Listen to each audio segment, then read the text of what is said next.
فرمایا کیا ہوا؟ فرمانے لگے اب تیرا مکان بنانے کے لیے بھی اللہ کے بندوں کی پشتوں پر اینٹیں رکھی جائیں گی. تیرا مکان بنانے کے لیے رب کے بندوں کی پشتوں پر اینٹیں تیرے لیے. حضرت ابو دردہ نے گردن جھکا لی. فرمایا یار جہاں تو ہے نا تو بالکل ہی ٹھیک کہتا ہے. کیوں؟ میرے نبی پاک صلی اللہ علیہ وسلم نے فرمایا اس زمین کے اوپر اور آسمان کے نیچے ابو ذر غفاری سے سچا بندہ کوئی نہیں, ان سے زیادہ سچا کوئی نہیں. فرمایا تو ٹھیک کہتا ہے یار, صحیح کہتا. حضرت ابو موسیٰ اشعری رضی اللہ تعالیٰ عنہ کو گورنر بنا دیا گیا عراق کا. اب حضرت ابو موسیٰ اشعری صحابہ میں ایک بڑے جلیل القدر صحابی ہیں, اور ان کی عظمتیں, رفتیں, بلندیاں کیا کہنا, بڑی گہری دوستی تھی. لیکن جب وہ گورنر بن گئے نا تو آپ نے فرمایا بس بھئی اب تو نے عہدہ لے لیا ہے, یہ بندے کو ٹھیک نہیں رہنے دیتی چیزیں, اب تو عہدے میں چلا گیا.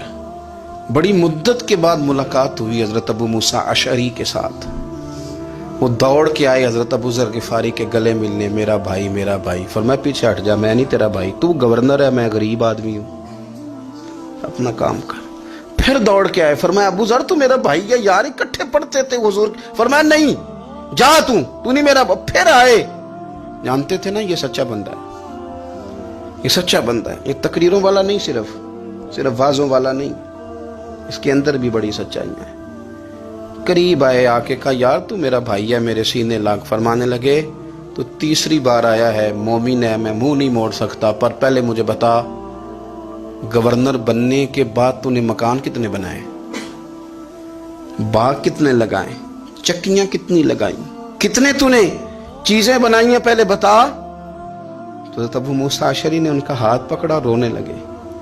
کہنے لگے جس محبوب سے تو نے تربیت لی ہے میں بھی انہی کا نوکر ہوں, جن کپڑوں میں میں عراق گیا تھا میرے آج بھی وہی ہیں. یار کیا بات کرتا ہے تو, میرے وہی ہیں. مجھے بتا اگر یہ عہدے خدمت کے ہم نہیں لیں گے تو پھر کیا ظالموں کو دیں گے, غیروں کو دیں گے؟ نہ کر, کچھ نہیں بنایا. حضرت سیدنا ابو موسیٰ اشعری رضی اللہ تعالیٰ عنہ روئے, اور جب کہا نا کوئی شے نہیں میرے پاس, تو فرمایا اچھا چل آ جا, پھر سینے لگ جا, تو واقعی میرا بھائی ہے. پھر حضرت ابو ذر غفاری نے محبت فرمائی. وہ درویشی, وہ فقیری, وہ سادگی, وہ نورانیت, وہ دل کے ساتھ اندر. ہمارے تو بہت سارے لوگ ہیں جو کہتے ہو کہاں لے جانا ہے مال, کیا ضرورت ہے مال کی, ہر وقت مال کی مخالفت کرتے ہیں, لیکن دل ان کا کہتا ہے کہ آئے صحیح, کسی طریقے سے پہنچے صحیح. حضور نے فرمایا بعض لوگوں کی زبانیں شہد سے زیادہ میٹھی, دل بھیڑیے سے زیادہ خطرناک. اوپر سے کہہ کچھ رہے ہیں, اندر حالات کچھ اور ہیں. لیکن حضرت ابو ذر غفاری رضی اللہ تعالیٰ عنہ دوری دولت سے, آپ فرماتے کیوں ہیں لوگوں کے پاس مال, کس لیے اتنا مال جمع کیا ہے, کیا ساری غریبی ختم ہو گئی؟ اور اگر آپ نے ابھی تک ہمارا چینل سبسکرائب نہیں کیا تو فوراً سبسکرائب کیجئے, ساتھ ہی بیل آئیکن پر کلک کریں تاکہ مزید آنے والی ویڈیو ہے وہ آپ کو وقت پر ملتی رہیں. اللہ حافظ.